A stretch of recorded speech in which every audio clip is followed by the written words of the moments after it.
साल भर पहले शेख हसीना को बांग्लादेश से इसी वक्त के दौरान भगा दिया गया था। मोहम्मद यूनुस ने कमान संभाली थी, कार्यकारी अध्यक्ष बने थे वो सरकार के, लेकिन साल भर में वो जनता से उब गए, जनता उनसे उब गए। फिलहाल बांग्लादेश के जो हालात हैं वो शायद शब्दों में बयां नहीं किए जा सकते। आर्मी दो धड़ों में बटी है, यहां तक कि लोग सड़कों पर उतरे हैं। जो छात्र संगठन यूनुस के साथ थे, जिनके दम पर, जिनके कंधों पर चढ़कर यूनुस इस कुर्सी तक पहुंचे थे, उन छात्रों के संगठनों ने भी साथ छोड़ दिया है और खुलकर यूनुस के खिलाफ वो उतर चुके हैं। लेकिन ये तो चल ही रहा है। ये सबसे बड़ी बात है, जमाते इस्लामी ने आज एक बहुत भारी, मतलब लाखों की संख्या में लोग जुटाए एक रैली की, और इससे भी बड़ी बात यह है कि लोग एक साल के भीतर ही शेख हसीना को याद करने लगे हैं। इन सारे विषयों पर चर्चा करेंगे, क्या कुछ चल रहा है बांग्लादेश में। मेरे साथ मौजूद है हमारे वरिष्ठ सहयोगी पंकज प्रसून सर, बहुत बहुत स्वागत है आपका।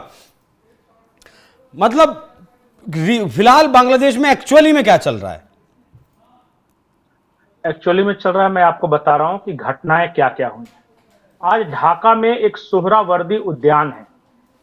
ये सोहरावर्दी वही बंगाल वाला नरसंहार जिसने करवाया था? वही द बूचर ऑफ बंगाल, उसी के नाम पे उद्यान है। वहां पे जमाते इस्लामी की रैली हुई जिसमें लाखों लोग आए। जमाते इस्लामी वहां एक बड़ी पॉलिटिकल फोर्स बनने की तैयारी कर रहा है, ठीक है, और उसलिए रैली बुलाई है। तो एक तो राजनीतिक पार्टी बनने जा रही है जमाते इस्लामी, दूसरी राजनीतिक पार्टी बनने जा रही है एनसीपी, नेशनल सिटीजन पार्टी, जो कि छात्रों का संगठन है। हाँ, वो जितने छात्र लोग थे ना, वो। अब बताइए, किसी देश में जब नई पार्टी उदय होती है तो क्या होता है? जैसे कि भारत में एक बीजेपी है, कांग्रेस है, और अरविंद केजरीवाल का उदय हुआ तो क्या होता है? बीजेपी और कांग्रेस दोनों मिलकर अटैक करती है, हाँ, अरविंद केजरीवाल की पार्टी पे। ये होता है ना। बांग्लादेश में भी वही हो रहा है।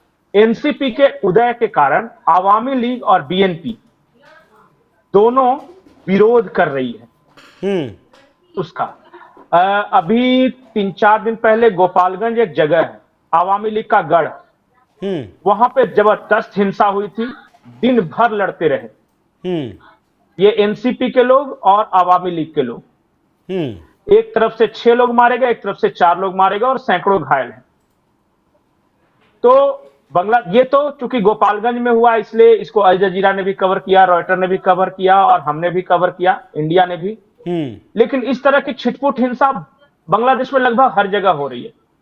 हो ये रहा है कि कहीं बीएनपी के कार्यकर्ताओं से टकरा रहे हैं एनसीपी वाले, कहीं आवामी लीग के कार्यकर्ताओं से टकरा रहे हैं। आवामी लीग पॉलिटिकल पार्टी थी, सबसे बड़ी थी, तो उसके कार्यकर्ता तो है ना। बिल्कुल, भले ही पार्टी पे बैन लगा दिया, लेकिन आज भी शेख हसीना को मानने वाले लोग हैं बांग्लादेश में, ये मान के चलिए। तो कहीं उनसे टकरा रही है। अब जो हो रहा है ये जमाते इस्लामी के रैली के बाद कि छात्र और जमाते इस्लामी के कट्टरपंथी ये भी टकराएंगे आपस में। तो पॉलिटिकल स्पेस एक्वायर करने के लिए पॉलिटिकल पार्टियां आपस में हिंसा का रास्ता अख्तियार कर रही है। और इसके कारण हो क्या रहा है कि देश अराजकता में जा रहा है। आपका इकोनॉमी डीप डाउन हो रहा है। कल ही बांग्लादेश डेली स्टार की खबर थी कि वहां फूड क्राइसिस शुरू हो गया है, इन्फ्लेशन बढ़ रहा है। भारत, उसका सबसे बड़ा इंडस्ट्री था टेक्सटाइल, तो भारत से वो आता था ढाका से, और दिल्ली से वो यूरोप चला जाता था। भारत ने वो बंद कर दिया। हाँ, वो लैंड पोर्ट सारे बंद कर दिए, 50 के 50। हाँ, तो 50 के 50 बंद कर दिए। अब कह रहे हैं कि तुम अपना जो प्रोडक्ट बना रहे हो वो जाके पानी के रास्ते भेजो, हम क्यों ये करें तुम्हारी नहीं, बहुत आसानी से वो नॉर्थ ईस्ट के राज्यों में तो डंप कर रहे थे ना माल, वहीं के वहीं। हाँ, तो इस कारण से वो टेक्सटाइल इंडस्ट्री पे दबाव है, फैक्ट्रियां धड़ाधड़ बंद हो रही हैं। एक वहां एडवाइजर बन के आया था मोहम्मद यूनुस, वो चुनाव करवा नहीं रहा है, और वो एडवाइजर बढ़ा बढ़ा के 5 साल तक राज करने के चक्कर में है। ये बांग्लादेश में ये हो रहा है। ये तो है इंटरनल। अब एक्सटर्नल क्या हो रहा है मैं बता दूं। अच्छा, दूसरा हिस्सा है आर्मी। पहले मैं आर्मी का बता देता हूं, आर्मी में क्या हो रहा है। जो मौजूदा आर्मी चीफ है उनका, और एक नया एनएसए बनाया गया है, खलीलुर रहमान, जो अमेरिका के सीआईए का एजेंट है। वो अमेरिकी नागरिक है वो, और अमेरिका में ही रहता था। तो तख्ता पलट के बाद उसको एक प्रोजेक्ट सौंपा गया कि जो कॉक्स आइलैंड से लेके अराकान आर्मी वाला जो रखाइन प्रांत है ना, वो एक कॉरिडोर बनाना है ताकि अमेरिकन फौजें वहां जा सके, और जो कट्टरपंथी है, जो कि अराकान आर्मी जो है बौद्ध आर्मी, तो उनसे लड़ने के लिए ये अमेरिका ने अपनी एक फोर्स बनाई है, सल्वेशन आर्मी उसको बोलते हैं, अराकान सल्वेशन आर्मी। सल्वेशन वो क्रिश्चियन नेम है क्योंकि सीआईए ने नाम दिया है, लेकिन लड़ने वाले सब मुस्लिम हैं, कट्टरपंथी मुस्लिम हैं।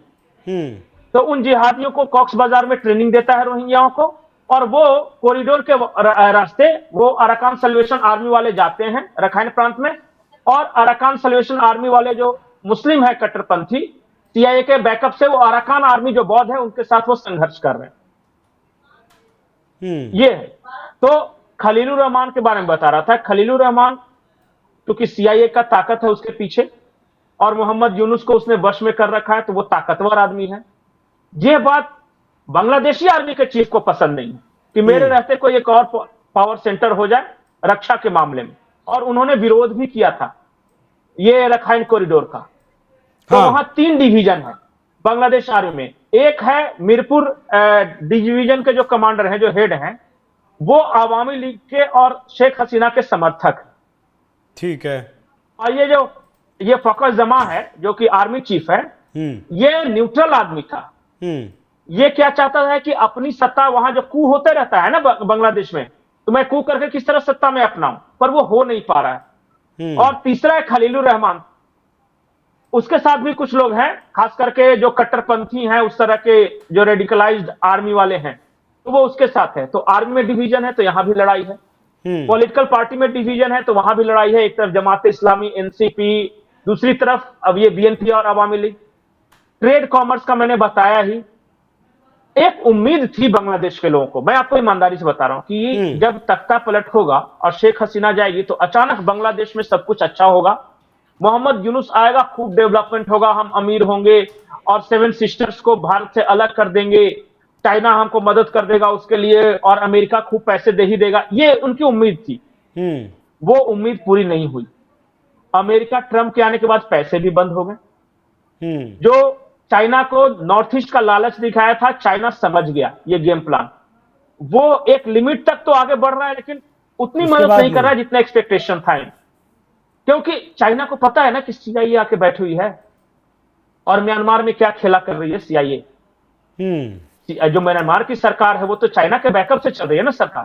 तो चाइना से मदद मिल नहीं सका, अमेरिका से मदद मिल नहीं सका, देश में अराजकता है, एक्सपोर्ट अब तक के लोएस्ट मोड पे पहुंच गई है, फैक्ट्रियां बंद हो रही है। अब हो क्या रहा है, कोलाहल, अराजकता। ये चुनाव कराएगा नहीं, इस स्थिति में वो टाल रहा है चुनाव को। तो एक शब्द में कहे तो Bangladesh is imploding from inside. और देखिए, हो सकता है कि बांग्लादेश में निकट भविष्य में अगर इसने चुनाव नहीं कराया तो गृह युद्ध की स्थिति पैदा हो सकती है। आर्मी बैक कर देगा बीएनपी, जैसे कि जो शेख हसीना वाला है वो कर देंगे अवामी लीग के कार्यकर्ताओं को समर्थन। जो छात्र हैं उनका अपना पावर है, बीएनपी के कुछ सहयोगी हैं ही, वो कर देंगे समर्थन। एक चीज जो महत्वपूर्ण बदलाव हुआ है, जिस तरह बांग्लादेश में आर्मी है और एक है इंटरनल पुलिस, जिसको हम लोग रैपिड एक्शन फोर्स वगैरह अपने देश में जो भी कर सकते हैं। जो इंटरनल पुलिस है ना, अर्धसैनिक बल हो गए या लोकल पुलिस हो गए, अब उसके हाथ में कुछ नहीं, निकल चुका। अब छोटी छोटी बातों के लिए आर्मी उतारा जा रहा है, जैसे ये गोपालगंज वाले में। और आर्मी की एक खास तरह की ट्रेनिंग होती है, वो सिविलियन मैटर या पॉलिटिकल मैटर नहीं देख सकते, उनको सिर्फ मारना सिखाया गया है, तो वो आते हैं धूम देते हैं। तो इसका एक अलग रिएक्शन है वह कि जो जिसको मन उसको पकड़ के पीट दे रहे हैं ये। तो ये बांग्लादेश में चल रहा है। आने वाले वक्त में गृह युद्ध की आग में जल सकता है। जमात इस्लामी एक बहुत बड़ी कट्टरपंथी फोर्स होगी जिसको आईएसआई बैकअप देगा। अवामी लीग एक होगी जिसको इंडिया, रॉ और बांग्लादेश आर्मी का एक सेक्शन बैकअप करेगा।